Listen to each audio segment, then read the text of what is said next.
Sir నమస్కారం sir. నమస్తే. Sir Vijayasai Reddy గారికి అండ్ ఆర్కే రాధాకృష్ణ గారికి వీళ్ళిద్దరి మధ్య కూడా కొన్ని రోజుల నుంచి కూడా ఒక మాటల యుద్ధం ట్వీట్ల వారైతే నడుస్తుంది సార్. ఇద్దరు కూడా ఓపెన్ ఛాలెంజ్ చేసుకున్నారు డిబేట్కి రావాలి అని చెప్పేసి. ఆయన నేను వస్తాను, నేను సిద్ధమే అన్నారు, ఈయన నేను సిద్ధమే అని చెప్పేసి అని అంటున్నారు. మరి డిబేట్ జరిగే అవకాశం కనిపిస్తుందా? మళ్ళీ ఆయన ఏబిఎన్ కూడా రానన్నారు, ఢిల్లీలో పెట్టేసుకుందామని విజయసాయి రెడ్డి గారు ఒక అడ్వైస్ అయితే ఇచ్చారు.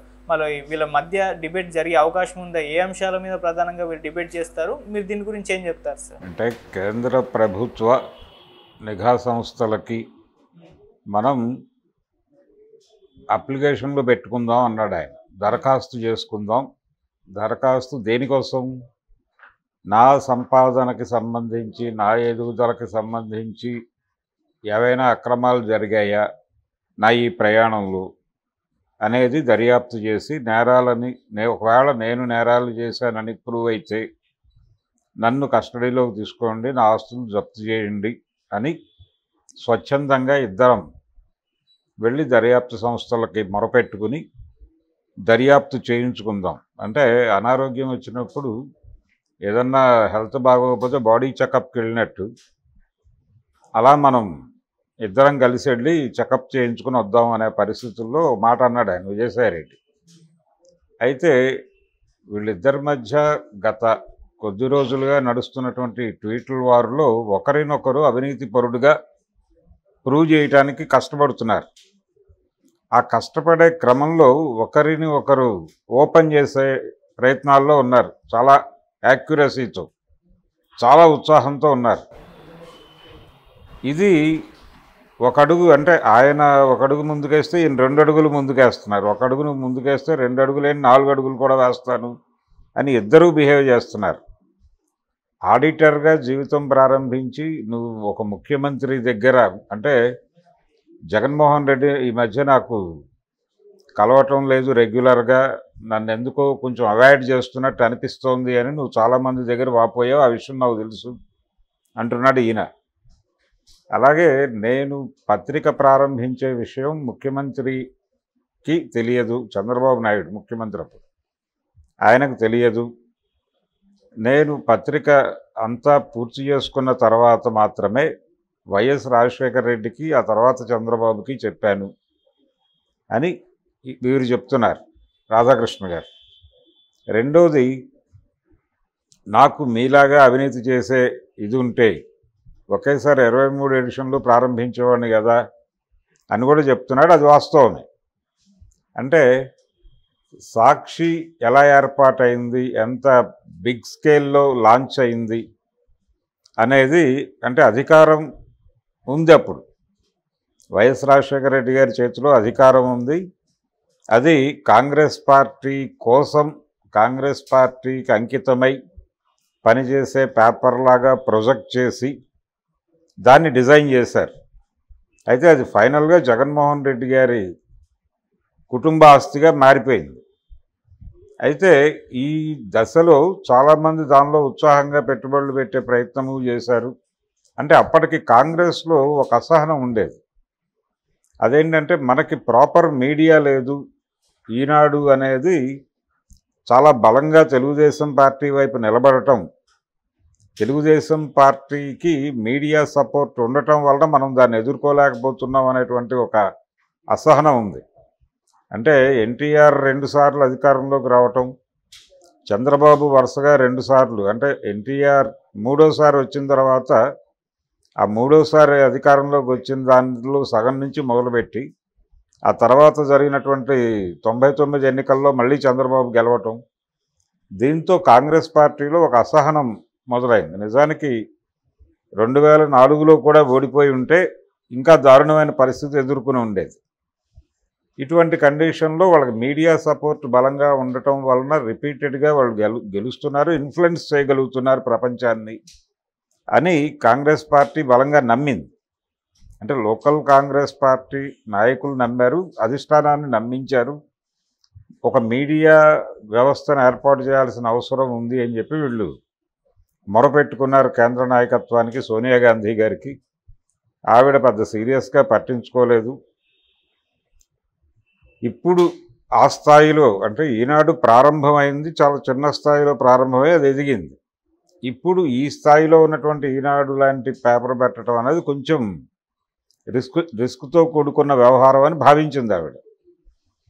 ఆ టైంలో వైఎస్ రాజశేఖర రెడ్డి అంత రిస్క్ ఏం కాదు, ఇది ఆర్గనైజ్ చేయొచ్చు, జాగ్రత్తగా ప్లాన్ చేస్తే అది పెద్ద కష్టం కాదు అనేసి ఆయన అధికారం వచ్చిన తర్వాత ఇది డిజైన్ చేశాడు. నిజానికి ఆయన బుర్రలో అంతకుముందే ఒక ఆలోచన ఉంది.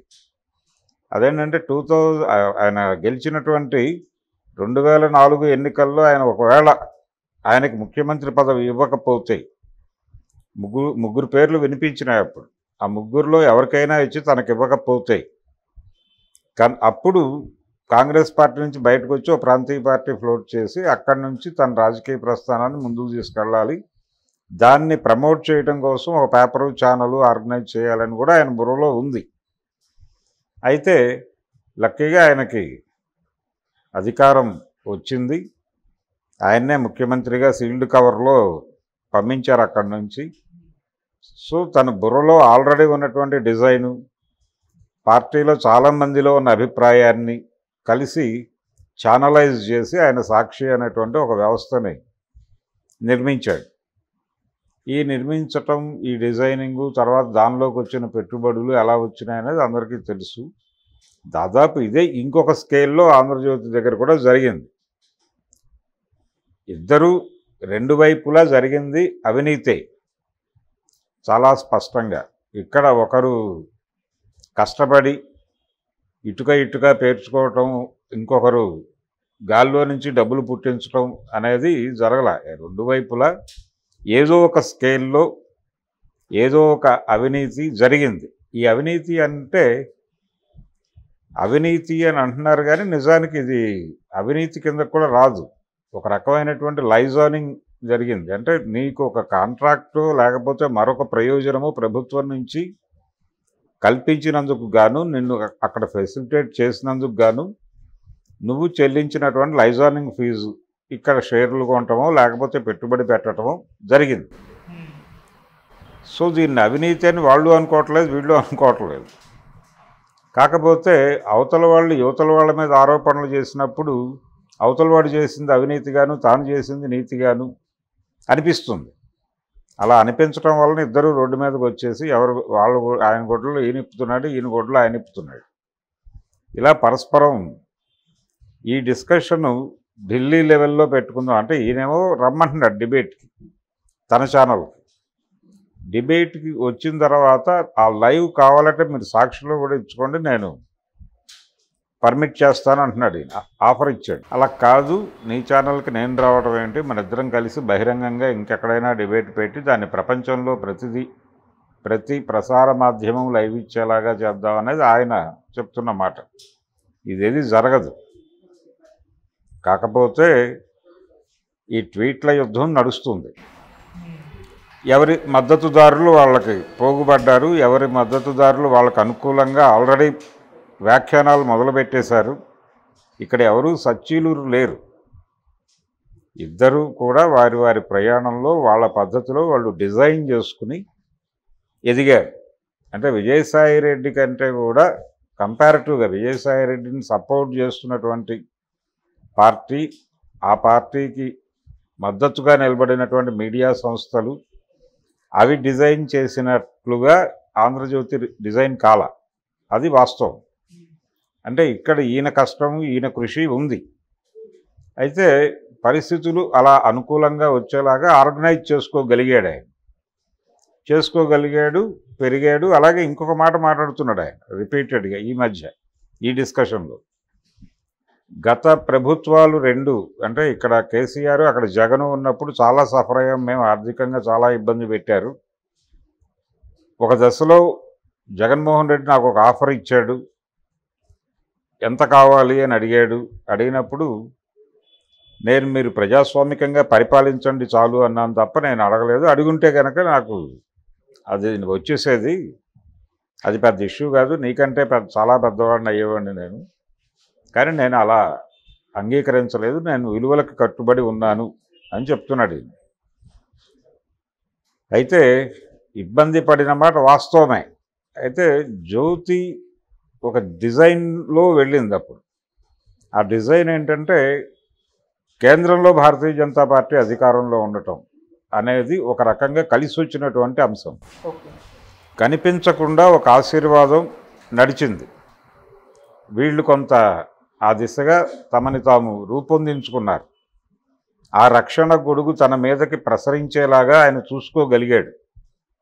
అదే ఉపయోగపడింది.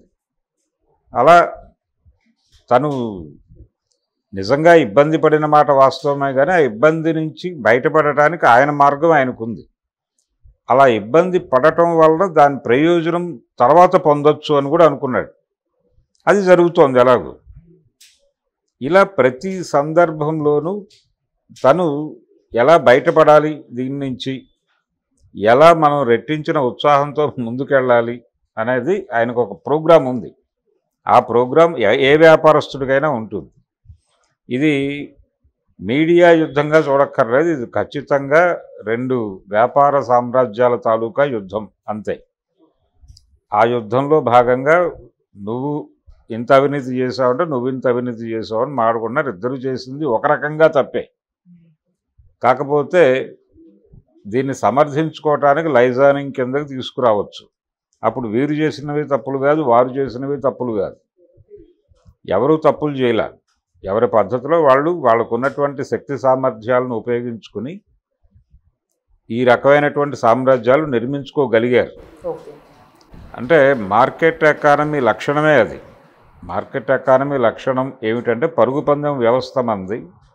ఈ పరుగు పందెం వ్యవస్థలో ఎవడు పరిగెట్టగలడో వాడు ముందుకెళ్తాడు, పరిగెట్టలేని వాడు కనుమరుగైపోతాడు. ఇది సిద్ధాంతం. ఇక్కడ విలువలు అవి లేవు. అవన్నీ ఉన్నాయని భ్రమ కల్పిస్తారు అంతే. అవి ఏవీ లేవు. స్పష్టంగా నువ్వు పోటీలో పాల్గొని గెలవగలిగితే బతుకుతావు, గెలవలేకపోతే మరణిస్తావు అంతే.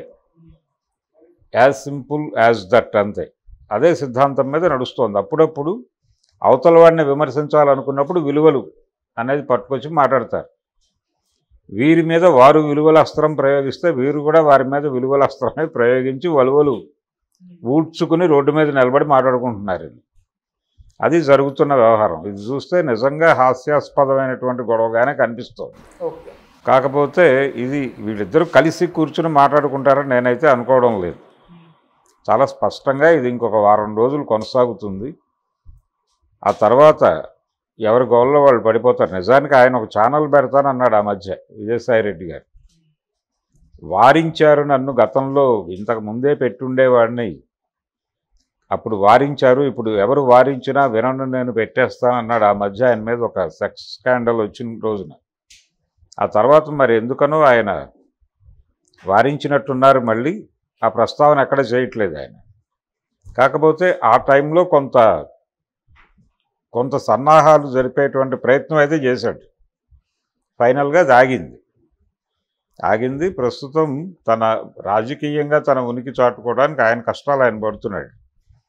ఆడిటర్గా నేను ఎదిగాను అని చెప్తున్నాడు. ఓకే, అంటే ఆయన లెవెల్లో ఆయన చేయగలిగినటువంటి పొలిటికల్ ఇన్ఫ్లుయెన్స్ ఖచ్చితంగా ఆయన ఒక పార్టీకి చాలా దన్నుగా ఉన్నాడు. కొన్ని కష్టాలు కూడా పడ్డాడు.